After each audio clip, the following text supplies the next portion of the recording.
So I keep seeing posts about how hard writing is, how exhausting it is, how it's basically like a punishment. If you keep thinking writing is some sort of punishment, then this isn't a problem with your creativity or motivation. I think this is a problem with your mindset. So today we're going to go over a couple red flags that might be sabotaging your writing. Now, if you don't know me, my name is Stephanie, and I'm a self-published author who's been writing and self-publishing for the past 12 years. And though I've had some successes, I've had a lot of failures, and I'm here to share with you everything that I've learned over the past 12 years. So, writing is not supposed to feel like pulling teeth. It's not supposed to be torturous. It's not supposed to feel like a punishment, and it's definitely not supposed to feel like hard work. It's actually the opposite of that. Writing is insanely fun. It's a way to delve into your imagination. It's a way to figure out how creative you can be. You get to go to fantastical new worlds. You get to come up with crazy characters. It's basically like playing, which is basically what children do on a playground. They come up with ideas, they come up with stories and scenarios, and they act them out and they live them as if they're real. That's what you're doing when you're writing, and that's how it's supposed to feel. So when I see all these posts online about how difficult writing is and how people are sitting there staring at a blank page for hours, it makes me feel really sad because writing is supposed to be fun. And I don't know about you, but I would rather sit down at my computer and come up with these crazy worlds than sit in a cubicle and stare at a spreadsheet all day. So if I had to choose, I would definitely choose writing because writing is fun and it's not work. It's not work, trust me. And we're going to go over all the red flags that I see in writing right now. So let's get into it. So the number one issue here is not your creative abilities or your discipline or any of that. It's your mindset about writing. It's about how you treat writing like work instead of like play. So red flag number one is treating your writing like work. So if your inner voice is constantly saying writing is work, writing is hard, writing is torturous, writing is a punishment, or I need to be productive, I need to do this, I need to write this many words, then that's a creativity killer. You have to reset your mindset. So instead of thinking those things, you have to start thinking, writing is fun. I get to write. I get to go into these amazing creative worlds that I've created. You have to reframe your mindset. So instead of saying writing is work, you're going to reframe that to say, writing is fun. I love being creative. I love going into these fantastical worlds that I can create. Like I can create whatever I want. Today, I'm excited to write the scene because I get to no. So you have to reframe your mindset so that this is something that you're excited to do. And I feel this all the time. So I finish my writing and then I'll go have dinner with my husband and then we'll be watching TV. And most of the time I'm watching TV and thinking, man, I'd rather be writing. Like the show is okay, but the world that I came up with in my mind is so much more exciting than this. Like I wish I could be writing. I wish I could be in that world. And you really have to reframe your mindset so that you're so excited to write that you'd rather do that than anything else. And don't even think of it as writing. Think of it as playing. Think of it as exploring your imagination because your imagination is limitless. You can come up with anything you want. And I think it was George R. R. Martin who said that writing is so fun that sometimes he gets to be a really clever dwarf and other times he gets to be a super hot chick riding on a dragon. So that's the kind of mindset you have to switch over to. You have to think of yourself as getting to do these amazing things that you would never get to do in real life. And if you're thinking, oh, well, my scenes are not that interesting or my setting is not that interesting, then take a step back and think, why isn't your story that interesting? Like, why are you writing it if it's not that interesting? So often on these forums, I'll see questions that say, do you ever want to skip ahead and write the interesting parts or the exciting parts? And in my head, I'm thinking, well, why aren't all your scenes interesting? Like, why are you writing so many boring scenes that you want to skip them and get to the interesting stuff? And then I'll hear like, oh, well, because this has the action in it, or this stuff is interesting because things actually happen. It's like, okay, well, even in scenes that are dialogue heavy where there's no action, things are happening. There's action happening. It might not be physical action, but things are definitely shifting in the narrative or the conflict. So let's go back to George R. R. Martin for an example. So in the first book, in the first season of Game of Thrones, there's a scene where Ned Stark confronts Cersei about her secrets. I won't give anything away, so this is spoiler free.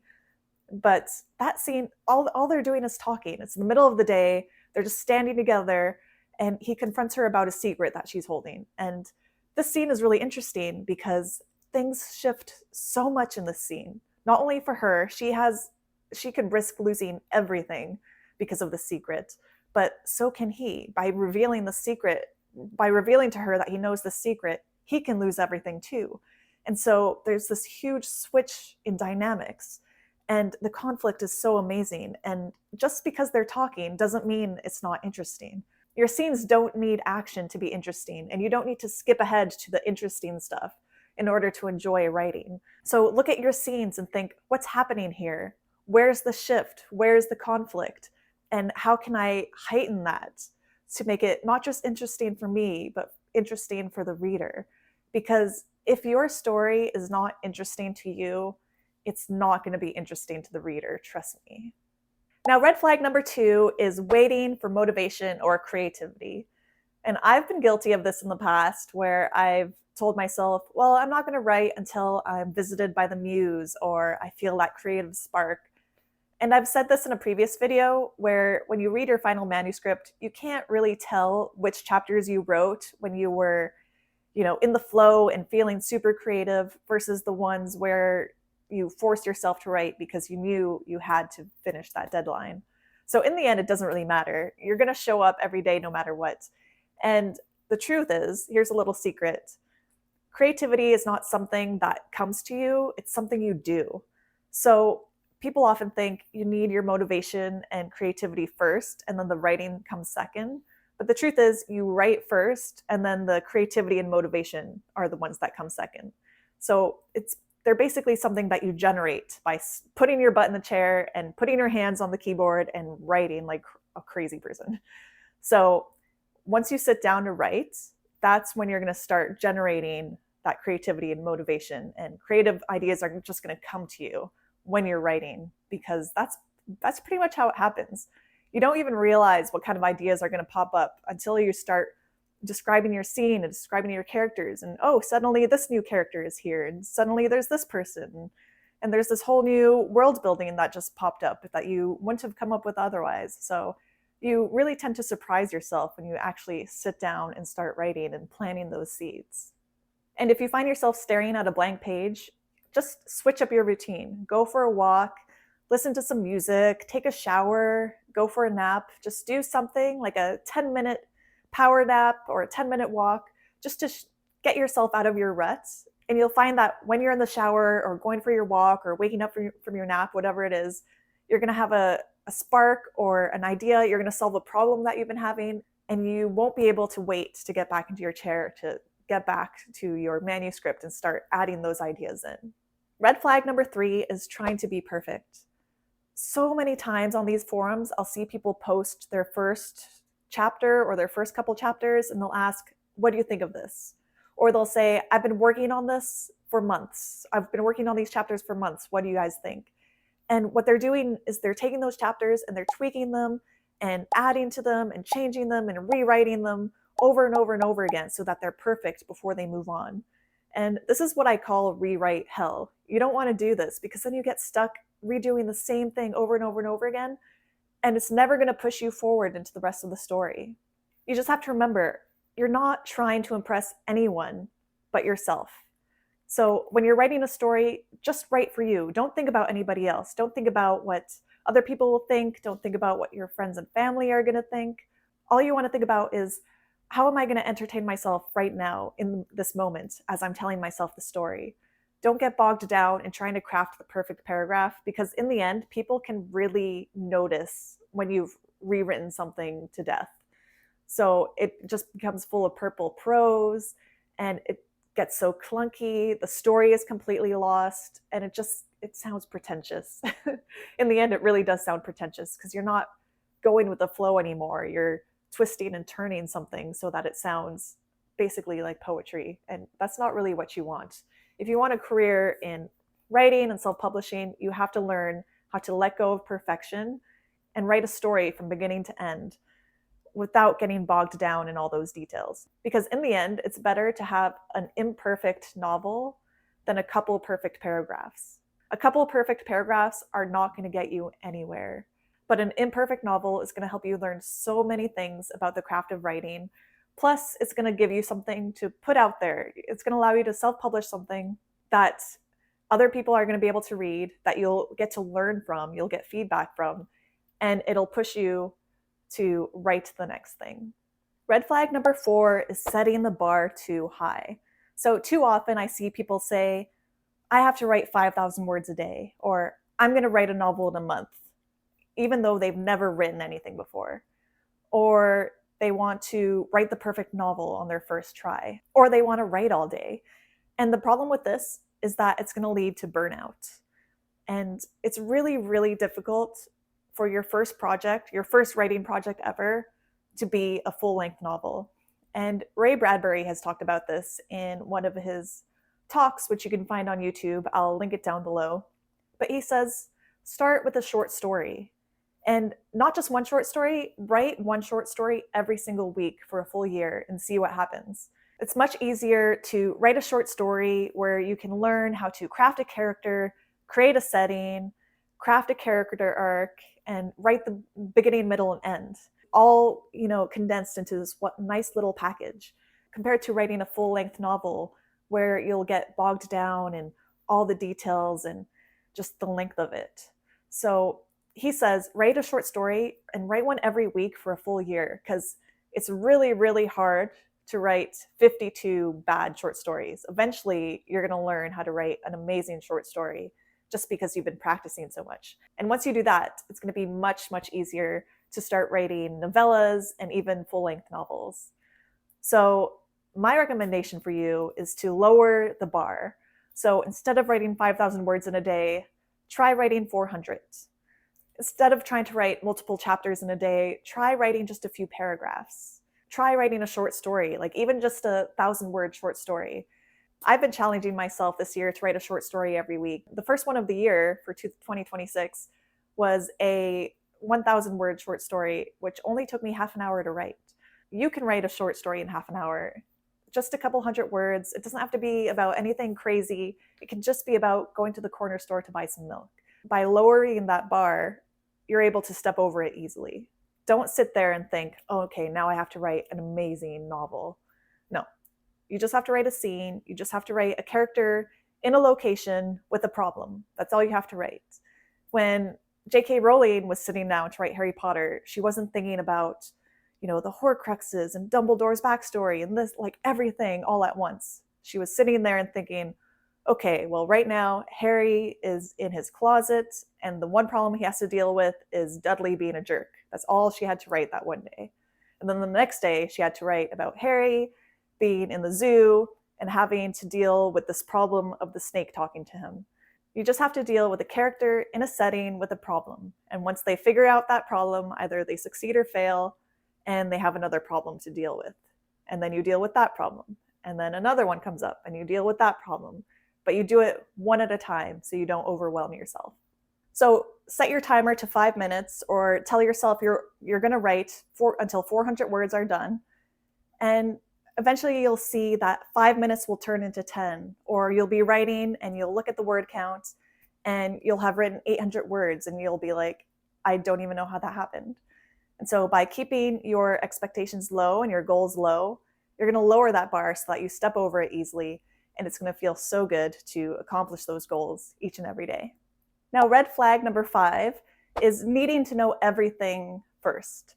So often on these forums, I'll see people talking about how they have the perfect outline, or they've spent months and months and months writing their outline, and they have the outline, but they've never written a single word of their novel. So a lot of the time, I think these writing forums are basically just outlining forums, because people just love to outline, but they never get a single page written. This is a red flag because so much creativity is born from the actual act of writing. And outlining is fine. I don't outline my novels because I find it more exciting to write and figure out my story as I go along. This is what they call pantsing, or George R.R. Martin calls it planting seeds or gardening. And the benefit of this is that when you plant those seeds, you don't know if they're going to bloom or they're just going to stay in the dirt, and that's fine. But as you write, sometimes those seeds you planted grow and you realize your story grew into something so much better than it could have been just based off outlining. So let's take J.R. Tolkien as an example. When he was writing Lord of the Rings, he had no plans for Boromir to have a brother. But as he was writing, suddenly this character walks in, this character of Faramir, and he had no plans for this character. He had never developed him. He never even thought of him before. But as he was writing, Faramir walked in, and it was a lovely surprise because Faramir ended up being many people's favorite Tolkien character, mine included. So here's a quote by J.R. Tolkien on Faramir. I did not invent him, I did not even want him, though I like him. But there he came walking into the woods of Ithilien.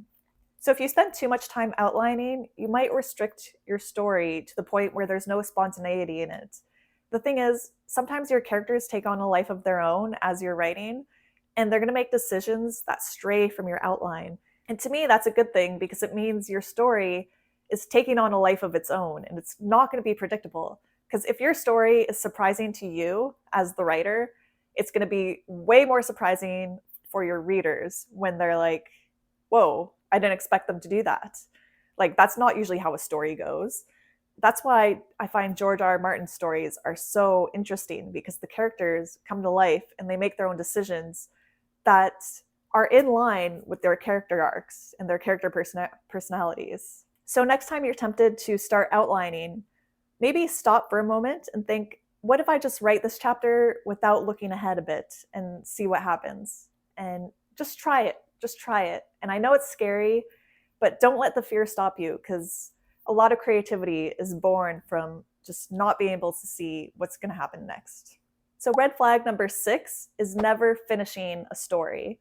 So often in these forums, I'll see people, well, we've already talked about how people will rewrite the first couple chapters over and over and over again, and they'll never finish the story. And the problem with that is that you'll never learn how to tell a full story. Because writing is not just about putting pretty words together or describing a single scene. A lot of writing is about character arcs or story progression or foreshadowing. So you're never going to learn these things if you don't write the full story. So it's really, really important to force yourself to push through those first couple chapters and make it to the end of the story. And like I said earlier, having a finished story is way, way more valuable to you as a writer than a couple perfect chapters. And if you're stuck in this loop of rewriting the first few chapters over and over and over again, then that's not writing. That's avoidance disguised as productivity. And I'm sure you've heard the parable of the pottery class. So there's a story about how this pottery teacher had 2 classes. In the first class, she told her students to spend the entire summer working on a single perfect pot. Whereas the second class, she told them to focus on quantity over quality and to make as many pots as they possibly could. And so after the summer, can you guess who had the perfect pot? Well, the first class, they worked so hard on this one pot that they never really understood what they did wrong and what they did right. The second class, the one that focused on quantity over quality, was the one that had more perfect pots because they had spent so much time figuring out what they did right and what they did wrong and how to start and how to finish. And with a story, you'll get feedback on it, especially if you self-publish it and put it online for people to see. You'll get feedback from people leaving ratings and reviews, and you can see what you did wrong, what you did right, and you can apply that to your next project. And that's way more valuable than working on a couple chapters that are sitting on your computer that nobody is ever going to read. And the thing about trying to be perfect and rewriting over and over and over again is it's kind of like putting a filter on your face. Like, sure, it's going to look glossy and shiny and beautiful, but it's not going to look like you anymore. It's just going to look like everybody else. There's a certain charm to that raw version of you. And that's not to say you shouldn't edit and make sure things read well, but there's a certain charm to your raw creativity that tends to get washed away when you're rewriting like crazy. So try to think about that next time you want to rewrite and restructure and edit and erase and delete and rewrite and all that stuff. Don't get rid of that thing that makes you you. So those are my red flags that I want to share with you guys. So the next time you're sitting down to write and you're thinking, oh man, writing is so difficult, it's so hard, it's work, it's like a punishment, I want you to reframe your mind. I want you to think these phrases that I'm about to say to you right now. Writing is fun. I love to write. Writing allows me to explore my imagination. Writing allows me to visit worlds that I'll never visit otherwise. I don't have to be perfect. My writing doesn't have to be perfect. All I have to do is sit here and type and have fun. All I have to do is live life through my character's eyes. I get to play. I get to play and have fun. I have the best job in the world. I don't need to know everything before I start writing. Finished is better than flawless. Now, I want you to lower the stakes and set a 5-minute timer. And I want you to find a blank page, and I want you to write for fun. I want you to have fun. That's all I want you to do. I just want you to write a character in a location with a problem, and I want you to have fun with it. What makes this character so interesting to you? What makes this setting so appealing? And just play like you're a child on a playground. Just explore and have fun, and nobody ever has to read this. It doesn't have to be perfect. It's just you having fun.